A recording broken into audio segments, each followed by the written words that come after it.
Hi good morning জয়নিতাই সুপ্রভাত বন্ধুরা। অনেক দিন পরে সকাল সকাল ভিডিও শুরু করেছি। এখন বাজে 6:15। এখন থেকে আমি শুরু করলাম। আমি ফ্রেশ হয়ে শুধু চোখ মুখটা ধুয়েছি আর বাড়ির থালা বাসনের কাজটা ধুয়েছি। রাত্রে অল্প থালা বাসন রেখে দিয়েছিলাম, সেটা ধুলাম। ধুয়ে এখন ছোটো মেয়েকে ডাকতে যাচ্ছি, ও স্কুলে যাবে। তারপরে ওর ব্রেকফাস্ট বানাবো। আর বড়মশাই সারা রাত ঘুমায়নি যন্ত্রণার চোটে, আর ও এখন একটু ঘুমিয়েছি ভোর 4টের দিকে। তারপরে আমিও একটু ঘুমিয়েছি। এই তারপরে 6টায় উঠে পড়েছি। উঠে পড়ে এখন আমি থালা বাসনগুলো পরিষ্কার করে ধুয়ে করে রেখে ছোটো মেয়েকে যাচ্ছি ডাকতে। আর গিজারে গরম জলটা করবো বলে যাচ্ছি এখন উপরে। এখন আমি নিচে হাজব্যান্ডের কাছে ঘুমাই, আর এখন যাচ্ছি মেয়েদেরকে উপরে ডাকতে। আর আজকের হচ্ছে ডেলি ব্লগটা আমি সকাল 6 থেকে শুরু করলাম। সারাদিন কী করি না করি সবটুকু শেয়ার করব। আর অনেক দিন পরে ডেলি ব্লগ শেয়ার করছি। তোমরা পাশে থাকো, একটু সাহায্য করো, তবে তো এগোতে পারবো না। একটু ভালোবাসা চাই তোমাদের কাছ থেকে। বড় বিপদে আছি। নাহলে মেয়েটাকে তুলে এসে ওর জন্য ব্রেকফাস্ট বানাবো। ওর জন্য কী বানাবো সেটাও তোমাদের দেখাবো। ওকে আবার স্কুলে দিতে যেতে হবে। আর আমার হাতগুলো এখন মুড়তে চায় না, প্রচণ্ড ব্যথা হয়। ডান হাতটায় ধরতে পারি না, পুরো খিল লেগে যায়। আমার অবস্থা খুব খারাপ। চলো ছোটো মেয়েকে ডাকি আগে। এই যে ঘুমাচ্ছে, দেখো একজন ঠান্ডার, দেখো একে শুধু গরম লাগে আমার ছোটো মেয়েটাকে। মার শরীর ভালো না, মা তার ভোর 5টার সময় উঠে পড়েছে, আবার বকা দিতে গিয়ে শুয়ে পড়েছে। জেগে জেগে আপাকে বলছে এই লুকিয়ে লুকিয়ে আসবি না। আমি আস্তে আস্তে করে আসছিলাম। দেখ বড় মেয়েটাকে, ছোটো মেয়েটাকে প্রচুর ঠান্ডা লাগে না, ওকে প্রচণ্ড গরম লাগে। আমার মা তো জেগেই আছে, 5টার সময় উঠে পড়েছে। বাড়িতে যেমন 4টের সময় উঠে পড়ে, এখানেও সেরকম শুরু করেছে। সবে জ্বর থেকে উঠলো।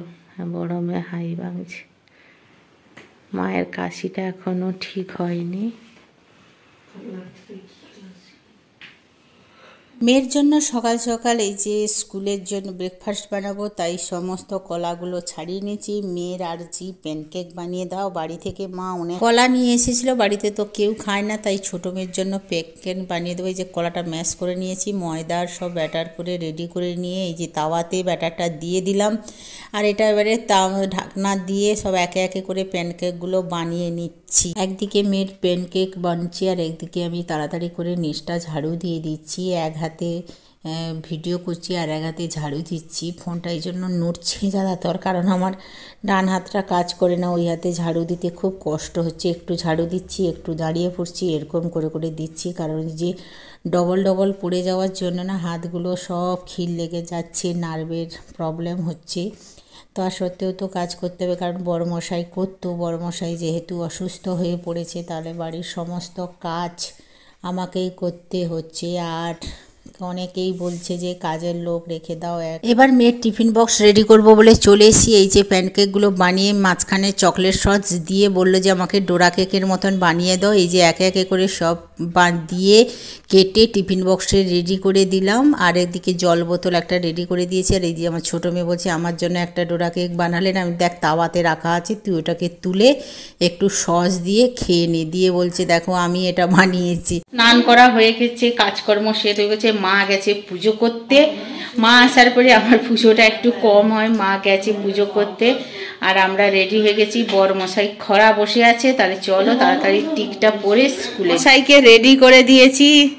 বড়মশাইকে এই যে ফ্রেশ করে নিয়ে আসলাম। এই যে খরা বসে আছে, আর এই যে বালতিতে কিছু করে দেখো শুরু হয়ে যাচ্ছে কাঁদা। আমরা স্কুলে যাব, ঢং দেখানো শুরু হচ্ছে। এই দেখো স্যাট। আবার স্কুল থেকে চলে আসলাম, রুমে চলে এসেছি। এই যে অন্ধকার আছে, এবার লাইটটা জ্বালবো, এবার বিছানাগুলো গুছিয়ে নেবো। মেয়ে আর মা উঠে পড়েছে, এবারে আমি বিছানাগুলো রেডি করে নেব। এই লাইটটা জ্বালিয়ে কম্বল ফম্বলগুলো সব ফোল্ড করে এক সাইড করে দেবো। মেয়েকে, বড় মেয়েকে বললাম যে একটু আমার ভিডিও করে দে, আর এক হাতে বিছান করতে পারবো না, তুই একটু ধরে দিলে আমি আস্তে আস্তে করে বিছানটা করে নেব, তুই একটু হেল্প করলে আমার খুব ভালো হয়। আগে করে নিতাম একা, এখন আর পারি না একা। তো বড় মেয়েকে বললাম হেল্প করে দিতে, বড় মেয়ে একটু হেল্প করে দিয়েছে। আর দেখো আমাদের বিছানপত্র একদম সব রেডি হয়ে গেছে। আর এবার আস্তে আস্তে করে ফাইনাল লুকটা তোমাদের দেখিয়ে দেবো। বালিশগুলোকে এই সাইডে রেখে দিলাম। এগুলো হচ্ছে নিত্য কাজ আমাদের। ছোট বড় মেয়ে আমার এগুলো পড়ে গেছে, সেগুলো তুলে দিল একটু। এই কাজগুলো হচ্ছে ডেলি রুটিন, সবগুলো ক্যামেরা করে দেখানো যায় না, তা আজকে ইচ্ছে করলো তাই একটু ডেলি রুটিন তোমাদের সঙ্গে শেয়ার করলাম। আসার পথে মেয়ের জন্য একটু কচুরি তরকারি নিয়ে আসলাম, মাও খাবে, আমরা সবাই খাবো। একটু বড়মশাইকেও আজকে একটু দেব। মার আর আমার একটু আলুর তরকারি ঝাল ঝাল একটু বসাবো। আর এই তরকারিটায় পেঁয়াজ রসুন আছে তাই দেব না, আমরা একটু নিরামিষ তরকারি খাবো। এই যে বড়মশাইকে রেডি করে দিচ্ছি, আর আমাদের তরকারিটা প্রেসার কুকারে বসিয়ে দিয়েছি। আমি আর মা আর একটা বড় মশাই আর ছোট বড় মেয়েকে দিলাম। বড় মশাই তো খাটে বসে খাওয়া দাওয়া করে এই যে এখানে দিয়ে দিলাম। ও এবারে খাওয়া দাওয়া করবে, ওকে বলছি ফোনটা রাখো, এবারে তুমি খাওয়া দাওয়াটা করে নাও। এখন মা আর আমি খেতে বসে পড়েছি। এই যে কচুরি, আলুর তরকারি আর সাথে চা। মা তার বউরানির সঙ্গে কথা বলছে, আমি বলছি আরও থাকতে হবে, কিন্তু মা রেগে যাচ্ছে, বলে না এতদিন ছেড়ে আমি থাকিনি। আমি ওষুধটা খেয়ে এই যে নিয়ে বসে পড়েছি, থালা নিয়ে কচুরি, তরকারি, চা। আর মাকে যেই বলেছি মা আরও 2-4 দিন থেকে যাও, মার নাতনিও রেগে যাচ্ছে আর মাও রেগে যাচ্ছে, না এতদিন মেয়ের বাড়ি থাকতে নেই, লোক খারাপ বলবে। আচ্ছা, ছেলেরাই শুধু সন্তান, মেয়েরা সন্তান নয়? মেয়েদের পেটে ধরেনি? আমার মা আমাকে কোথায় থেকে গুড়িয়ে এনেছে কি জানি, যত বলছি আমার মা রেগে যাচ্ছে, না তোর বাবাকে এতদিন ছেড়ে থাকতে পারবো না। পায়ে যন্ত্রণা করছে, এই যে বেল্টটা বেঁধে দিচ্ছে আমার বড় মেয়ে, সে রেগে গেছে, আমিও রেগে গেছি, ওই জন্য আর যাইনি। আমি ওকে বলে গেলাম যে আমি মাথাটা ধুতে যাচ্ছি, তুমি একটু চুপচাপ বসো। সেইটুকুর মধ্যে খাট থেকে একা নেমে হাঁটা চলা শুরু করছে, পায়ে অসহ্য যন্ত্রণা হচ্ছে। বড় মেয়েকে ডাকতে এসে বকাবকি করে বেল্টটা বেঁধে দিয়ে এলো। দুপুরে রান্নাবান্না বসিয়ে দিয়েছি, এই যে উচ্ছের তরকারি করব এটা, আর এদিকে ছোট্ট একটা বাটিতে ভাত বসিয়েছি মায়ের জন্য। আর এই যে গিমে আলুর চচ্চড়ি করবো, এটা সকালে ঝাল ঝাল আলুর দম। আর এদিকে জামা কাপড়ও কাচা চলছে। প্রত্যেক দিন জামা কাপড় অল্প অল্প কাচতে হচ্ছে, কারণ শীত শেষ হতে যাচ্ছে। আর এগুলো হচ্ছে ডেলি জমা হয়ে আছে সব, এগুলো অল্প অল্প করে, আমি তো আর এককালীন কাচতে পারি না, অল্প অল্প করে জামা কাপড় কাচা হচ্ছে। আর ওদিকে রান্নাবান্না। বড়মশাইকে খেতে দিয়ে দিলাম করলার তরকারি, 5 মেশালি বড়ি দিয়ে একটা সবজি করেছি, আর গরম গরম রুটি। রুটি খেলে ওকে ওষুধ ফষুধ খাবে, তারপরে ওকে খাইয়ে দাইয়ে তারপরে আবার মেয়েকে স্কুলে আনতে যাব, সময়ও হয়ে যাচ্ছে।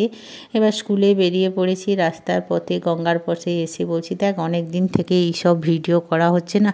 মেয়েকে বললাম একটু ভিডিও করে দে, অনেক দিন পরে এলাম যেহেতু একটু ভিডিও করে দেওয়া। দেখো পুরো মেঘলা, কুয়াশা কুয়াশা, এখনও কুয়াশার ভাব যাচ্ছে না। দুজন যাচ্ছি, আর আমার বড় মেয়ে আমার মাথায় টুকটুক করে মারছে, বলে মা তোমার মাথাটা খুব বড় লাগছে। আমি যে কী বলছিস, এই করে করে আমার বড় মেয়ে এই আর কি মারছে। বড় মেয়ে আজকের আমার সাথে যাচ্ছে কেন, যে চলো ক্যান্টিনে যাব, একটু কিছু কেনাকাটা করবো। আমি বলছি না, নিয়ে যাব না, দিয়ে কান্নাকাটি শুরু করে দিয়েছে, বাধ্য ওকে নিয়ে যে। মা বললো যে ওকে নিয়ে যাও, কান্নাকাটি করছে, ওকে নিয়ে যা, স্যাড হয়ে বসে থাকবে। তো এখন স্কুলে পৌঁছে গেছি, সব স্কুল ছুটি হয়ে গেছে, আর আমি চুপচুপ করে ভিডিও করছি। বড় মেয়ে বোনকে আনতে গেছে। হাই বন্ধুরা, এখন বাজে রাত্রি 10:30। আমি এখন রুটি বানাচ্ছি। রুটি করে আজকে বানাচ্ছি চালের রুটি, সাথে আছে চিকেন কারি। সেই সকাল 6টার সময় ভিডিওটা শুরু করেছিলাম, ডেলি রুটিন।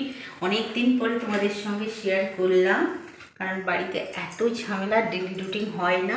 তো আজকে খুব ইচ্ছে করলো যে তোমাদের সঙ্গে একটু ডেলি রুটিন শেয়ার করি। তো সারাদিন কি করেছি না করেছি সবটুকু তোমাদের সঙ্গে শেয়ার করেছি, অল্প অল্প। তাহলে আজকের মতন এইখানে ভিডিওটা রেখে দিচ্ছি। তাহলে তোমরা সবাই ভালো থাকো, সুস্থ থাকো। গুড নাইট, শুভরাত্রি। আবার একটা নতুন ব্লগে দেখা হচ্ছে।